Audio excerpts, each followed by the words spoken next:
Assalamualaikum. Welcome back to Mmshaandkitchen. இன்னைக்கு நம்ம என்ன ரெசிபி செய்ய போறோம்னா ஒரு ட்ரெடிஷ்னல் ஸ்வீட். அதோட ஒரு சிம்பிள் ட்ரிக் இன்கிரிடியன்ட் நான் இன்னைக்கு உங்களுக்கு சொல்ல போறேன். அதுக்கு முன்னாடி நம்ம சேனலை சப்ஸ்கிரைப் பண்ணலாம், மறக்காம சப்ஸ்கிரைப் பண்ணிக்கோங்க. பக்கத்துல இருக்க பெல் ஐகானை கிளிக் பண்ணிக்கோங்க. வாங்க வீடியோக்குள்ள போலாம். ஃபர்ஸ்ட் அதுக்கு மீடியம் சைஸ் பவுல்ல உடைச்ச கடலை எடுத்திருக்கேன், பொட்டுக்கடலை. அதே சேம் கப்ல சர்க்கரை எடுத்திருக்கேன், சுகர். நீங்க எந்த கப்ல செய்ய போறீங்களோ அதே கப்ல எடுத்துக்கோங்க. இப்போ நான் 1/4 டீஸ்பூன் ஏலக்காய் சேர்த்து நல்லா ஃபைன் பவுடர் பண்ணிட்டேன். இந்த மாதிரி நல்லா பவுடராக இருக்கணும். இப்போ நான் ஒரு பேனில் 3 டேபிள் ஸ்பூன் நெய் சேர்த்துக்கிறேன். உங்களோட விருப்பம் தான், நீங்கள் நெய் எண்ணெய் எது வேணாலும் சேர்த்துக்கலாம்.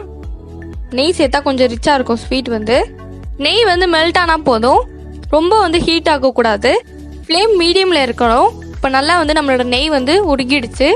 இந்த டைமில் நம்ம அரைச்சி வச்சுருந்த இந்த பவுடர் அதை சேர்த்துக்கலாம். இப்போ வந்து நான் நல்லா மிக்ஸ் பண்ணிக்கிறேன்.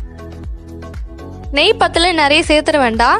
அது மிக்ஸ் பண்ண நம்மளுக்கு அந்த நெய் வந்து ரிலீஸ் ஆகும். இப்போ வந்து கொஞ்சமாக வந்து கலர் சேஞ்ச் ஆகுதோ அந்த டைம் வந்து உங்களுக்கு கரெக்டாக இருக்கும். ரொம்ப வறுத்துடக்கூடாது. 3-4 நிமிஷம் தான் ஆகும் இந்த கலர் வரதுக்கு. இதுதான் கரெக்டான கலர். நீங்கள் கையில் எடுத்து பிடிச்சி பார்த்தீங்கன்னா ஷேப் தெரியும். நான் உங்களுக்கு அந்த ஸ்பேச்சுலா வச்சு நல்லா அமுக்கி காட்டுறேன் பாருங்கள், கரெக்டான ஷேப் வருது பாருங்கள். இப்போ நல்லா வந்து கலர் சேஞ்ச் ஆகின உடனே லோ ஃப்ளேமில் இருக்கணும். அப்படி இல்லைன்னா அந்த பவுடர் நம்ம மிக்ஸ் பண்ணோம்ல அது வந்து கீழே அடிப்பிடிக்க ஆரம்பிச்சிடும், நான்ஸ்டிக்காக இருந்தாலும். இப்போ நான் ஒரு பாக்ஸில் வந்து பட்டர் ஷீட் போட்டுட்டேன். அந்த மிக்சிங் வந்து ஆறுறதுக்குள்ளாட்டியே நம்ம பாக்ஸில் போட்டு செட்டில் பண்ணிடணும். இப்போ நான் ஸ்பேச்சுலா வச்சு நல்லா அமுக்கிடுறேன். அப்படி இல்லைன்னா இதோட சின்ன பாக்ஸ் இருந்ததுன்னா அதை வச்சு கூட நீங்கள் அமுக்கிக்கலாம்.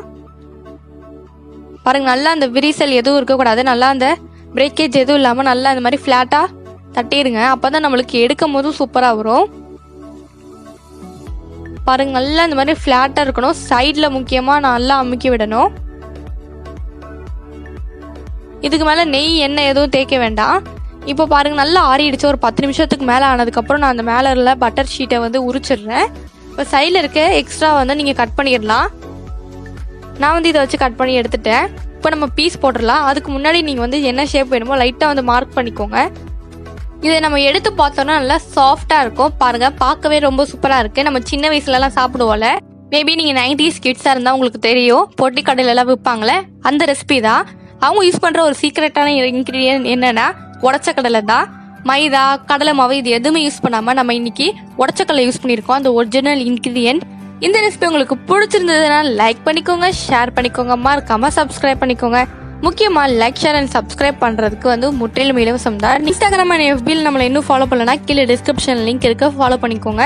இது போல ஒரு இன்ட்ரெஸ்டிங்கான வீடியோல நெக்ஸ்ட் டைம் சந்திக்கிறேன். பாய்.